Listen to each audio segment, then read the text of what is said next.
Hey folks, this video is a follow-up on a very tragic incident that happened in 2022 in Colorado. Yesterday, February 20th, 2025, a former deputy who was involved was convicted of negligent homicide. Very avoidable, very de-escalatable situation if the deputy had just simply tried. My name is John. I'm a retired police officer and an Army veteran, founder and president of Gentle Response. My team and I travel the country conducting very dynamic, realistic conflict de-escalation training seminars. For those of you who don't remember this incident, June of 2022, in the middle of the night on a dark, rural mountain road, unlit, west of Denver, 22-year-old college student, Christian Glass, archaeology student, slides off the road, ends up getting hung up in the ditch on some rocks. He calls 911, tells 911 he needs assistance and that he hears voices. He sees shadows, believes he's being chased by shapeshifters and skinwalkers. She correctly assumes there must be some mental illness component going on here. She relays that to the responding deputy, Deputy Buin, and tells him, hey, this is a motorist assist, but be aware he's saying this and saying that, so I think there's some mental illness going on. Roger that, he says. And yet, unfortunately, 17 seconds after he arrives on scene, without taking a moment to really communicate with Christian Glass and to assess the situation, he's yelling and screaming and demanding that Christian get out of the car, that it's a valid order. Wow. Christian doesn't want to get out of the car. He's scared. He's even more scared now. He had told dispatch, "Hey, I've got some stuff in the car with me that could be weapons." He said he's got knives and hammers. They ended up being archaeology tools, a little small scraping dowel and a little like a jeweler's hammer. But he told dispatch that I will keep them on the seat. I will not reach for them, and I will keep my hands on the steering wheel so that the officers can see it. I know how dodgy this will appear. Christian was very well aware of not wanting to appear as a threat to the responding officers. He just didn't want to get out of the car. Why should he? Why would he? There was no crime reported. There was no crime in progress. He was not a suspect in any crime. He was not known to have committed any crime. This was a motorist assist with a mental illness component involved. For an hour and a half, 6 agencies responded, and they were all tunnel vision focused on yelling and screaming and trying to get Christian to get out of his car. And all he wanted was a push to get out of the ditch. There were several times when the law enforcement, when everyone there had an opportunity to change focus, change gears, and de-escalate the situation. One of them was when a state trooper on scene, was talking to his sergeant over the radio, and the sergeant asked him, hey, what does Clear Creek County actually have? If there's no crime, just get him out of the ditch.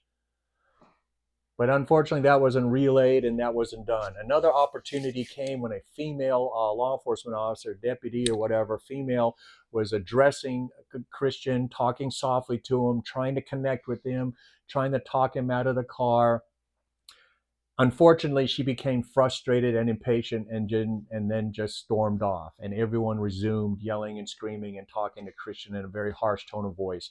So whatever connection she almost built and was building on that would have ultimately have worked to get him to at least calm down and consider stepping out of the car was thrown away.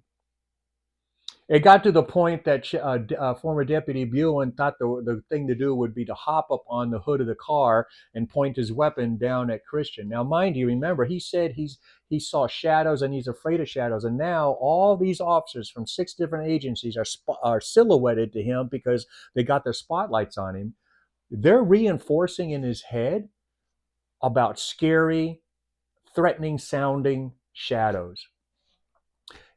Former Deputy Buin decided now, doggone it, he's had enough. It's over an hour and a half. We're going to get Christian out of the car. Shatters a back window, bean bags, I think 6 bean bags on Christian Glass, and then tasers him on what was supposed to be a motorist assist with a mental illness component. Well, Christian, he's emotionally spiked. Psychologically, he's really tripping, and he starts stabbing himself with his little dowel. Well, one of the other officers reaches in that broken window to try to unlock the doors, and Christian starts defensively reacting and responding to these arms reaching into his car. And so Deputy Buin, former Deputy Buin, basically unloads a magazine into the boy. And again, February 20th, yesterday, 2025, Buin was just convicted of negligent homicide. This whole situation was absolutely avoidable. And here's what you can do, boys and girls, if you're ever in a situation like this. First of all, again, I totally get it when you're dispatched to a call. This is why it's so critical that when you arrive on scene, you take a deep breath, slow down, develop situational awareness by assessing the situation. What exactly is happening? Because chances are really good it has evolved and is nothing like what you're dispatched to.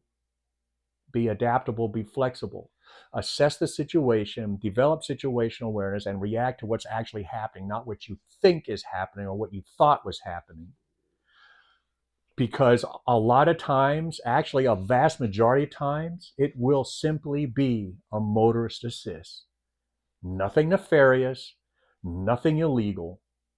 But this whole thing, but for the actions of this deputy, and unfortunately, everyone when they arrived from 6 different agencies got sucked into this, and a lot of them are facing consequences or face consequences over the last couple of years because of their inability to distract and refocus everyone and get everyone to slow down and consider, dude, this was a motorist assist, and the guy has a mental illness problem, but he's not an immediate threat of great bodily harm or death to anyone. So slow down, boys and girls. Take a long, slow, deep breath. Do not end up so focused and so narrow-minded on one course of action that you end up saying and doing things that escalate a situation and you end up in the news, on YouTube, and in jail. Whew.